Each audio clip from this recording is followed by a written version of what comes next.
crianças, agora de verdade. Agora nós vamos encerrar a apostila de História. É a última aula de História desse bimestre. Então, pega a sua apostila e vamos encerrar ela junto comigo. Vem cá. Você vai abrir a sua apostila na página 188 e nós vamos até a página 195. Lá na página 188 está assim, os mais importantes navegadores. E aí, aqui nessa aula, eu vou fazer um pouco de leitura e um pouco de explicação para vocês, tá? Nós já vimos, né, Bartolomeu Dias na aula anterior e agora nós vamos conhecer um outro grande navegador, Cristóvão Colombo. Então, olha só. A Espanha era um reino vizinho a Portugal. Assim como os portugueses, os espanhóis também se unificaram antes das outras regiões da Europa. Cristóvão Colombo era um jovem genovês a serviço do governo espanhol. Ele procurava um caminho para as Índias, lembra do caminho para as Índias? Diferente do caminho traçado pelos portugueses. Ele acreditava que a Terra tinha o formato de uma esfera. Por isso, defendia a ideia de navegarem em direção ao Ocidente. Já os portugueses seguiam a rota oriental, contornando a África. Lembra da aula passada que eu falei sobre isso? Observe a imagem abaixo que destaca 3 rotas. Uma na cor verde, representando o caminho percorrido pelos portugueses, e as outras na cor rosa, uma percorrida pelos espanhóis e aquela idealizada por Cristóvão Colombo. Isso significa que a procura por terras e mercadorias era desejo tanto de um povo quanto do outro. Por que será, não? Por que eles queriam tanto chegar às Índias? Lembra o porquê?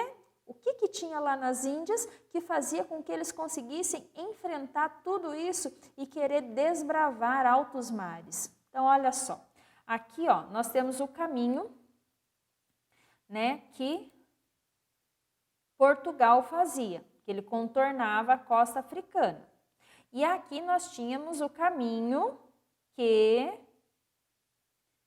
né, a Espanha fazia. Olhe bem aonde é que a Espanha, né, que os espanhóis, não a Espanha, os espanhóis, se eles fizessem esse caminho, aonde eles iam parar?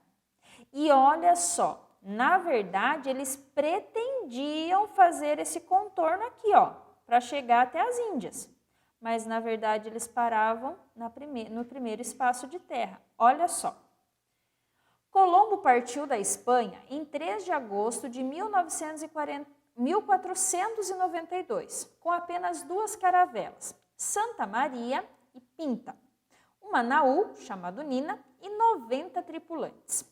Após longos meses no mar, avistaram a nova terra, em 12 de outubro do mesmo ano, quando chegaram a uma das ilhas da região do Caribe, a qual Colombo chamou de San Salvador. Essas terras já eram habitadas pelos aruaques. No entanto, por acreditarem que tinham chegado às Índias, os espanhóis os chamavam de índios. As terras encontradas pelos espanhóis faziam parte de um novo continente desconhecido pelos europeus. Mais tarde, esse continente seria chamado de América, em homenagem ao navegador Américo Vespúcio. Observe na ilustração abaixo a chegada de Cristóvão Colombo à ilha de Guanahani, atual São Salvador. Então, olha só, Cristóvão Colombo, ele idealizou um outro trajeto.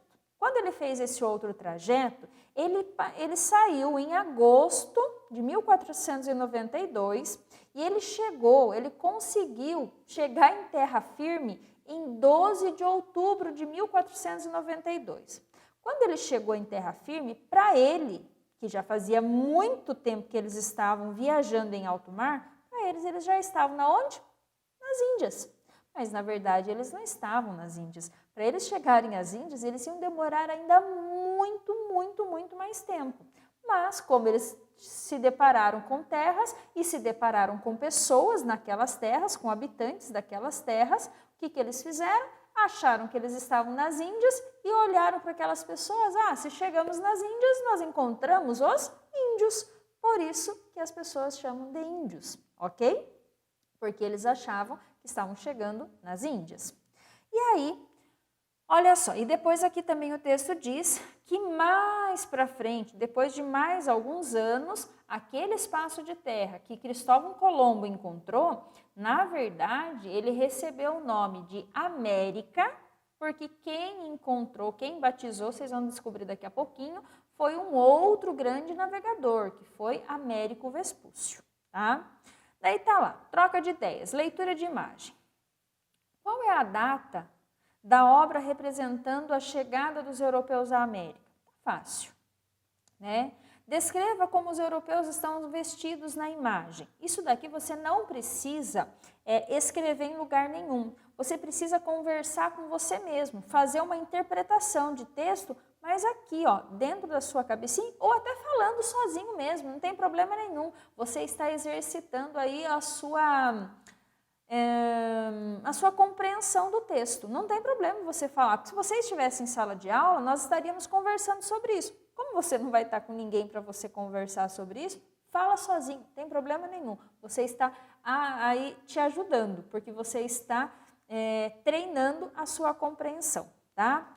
E depois de meses de viagem nos navios, passando dificuldades como fome, doenças e falta de higiene, você imagina que foi assim a chegada dos europeus em terra? Você acha que eles chegaram desse jeitinho, todos arrumadinhos desse jeito? Será? Bom, e agora nós vamos falar de um fato importante para a história. O Tratado de Tordesilhas.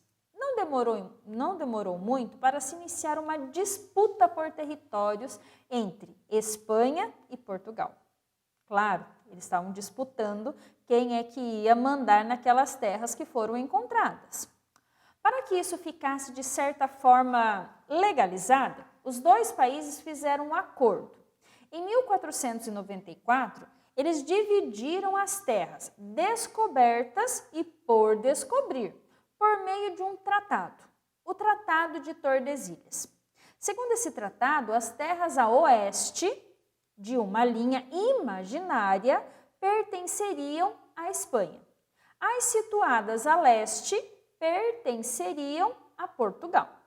Veja, esse tratado foi assinado sem que os habitantes das terras envolvidas soubessem. Pequeno detalhe, não é mesmo? Já havia habitantes e outras pessoas acharam-se donas daquele local. Bom, enfim, isso faz parte da história. Observe o mapa abaixo, que representa o Tratado de Tordesilhas assinado entre Portugal e Espanha. Após a assinatura do Tratado de Tordesilhas, os portugueses continuaram com as viagens, acreditando que deveriam seguir o caminho descoberto por Bartolomeu Dias, que seria contornando a costa africana. Assim, Vasco da Gama, também considerado um importante navegador português, partiu no ano de 1497 em direção ao Cabo da Boa Esperança. Lembra que o rei Dom João, não me lembro o nome agora, Dom João II, alguma coisa assim? Dom João, não lembro, eu lembro que era Dom João, né? Dom João, ele mudou o nome do cabo, de Cabo das Tormentas para Cabo da Boa Esperança. Lembra-se disso? E devo voltar. Em direção ao Cabo da Boa Esperança e à tão sonhada Índia. Então, Vasco da Gama também queria chegar às Índias, só que ele fez o mesmo caminho que os portugueses, contornando, né, a costa africana. Entretanto, foi somente no final de 1498 que Vasco da Gama chegou a Calicut, na Índia, considerada a nação mais rica do mundo na época. Tá? Então, aqui está, né, a divisão do Tratado de Tordesilhas. Essa parte aqui pertenceria a Portugal e essa parte aqui pertenceria à Espanha. E olhe como Portugal é esperto, gente, como o povo de Portugal era muito inteligente. Eles eram, assim, muito inteligentes mesmo. Por mais que eles ficassem com um espaço de terra menor, mas olha só, eles tinham um caminho livre aqui, ó, para chegar, que era o oceano. Agora pense aqui que para chegar, né, da Espanha, para chegar aqui, eles iam ter que fazer uma navegação maior, iam ter que usar muito mais, né, tempo. E aqui eles tinham um espaço menor, com isso um tempo menor de viagem, né? Bom, aí vem o diálogo com o texto. complete a tabela com as informações corretas sobre os grandes navegadores. Você vai falar sobre Bartolomeu Dias, sobre Cristóvão Colombo e sobre Vasco da Gama. Todos eles têm as datas já aqui, é só você procurar que você vai encontrar informações no texto. Depois está dizendo aqui, ó, observe o mapa abaixo e nele você vai destacar lugares importantes e traçar a rota percorrida por importantes navegadores. Para tanto, leia as orientações a seguir. Então aqui, ó, você vai ter que fazer a leitura aqui.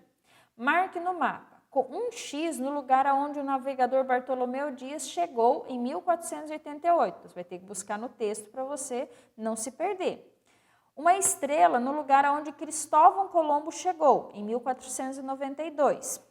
Um triângulo no lugar onde Vasco da Gama chegou, em 1498. Depois a letra B. Trace nesse mesmo mapa, com a cor vermelha, a rota percorrida pelos portugueses que partiram de Lisboa para a Índia. Com a cor verde, trace a rota dos espanhóis que também pretendiam chegar às Índias, mas acabaram chegando a terras desconhecidas. Lembra que eles saíram da Espanha, mas eles chegaram, pensando chegar nas Índias, eles chegaram em outro lugar. Número 3. Faça relações entre os mapas a seguir para, em seguida, escrever suas conclusões. Compare o mapa cartografado em 1489 como o de 1566, feito pelo francês Nicolas Desliens. Depois de identificar as diferenças entre eles, registre suas observações. Então, nós temos dois mapas. Depois que você leu, você vai colocar o que você entende de um e o que você entende do outro. O que aconteceu nesse mapa que modificou nesse mapa? O que aconteceu de diferente? Faça a observação e faça o registro.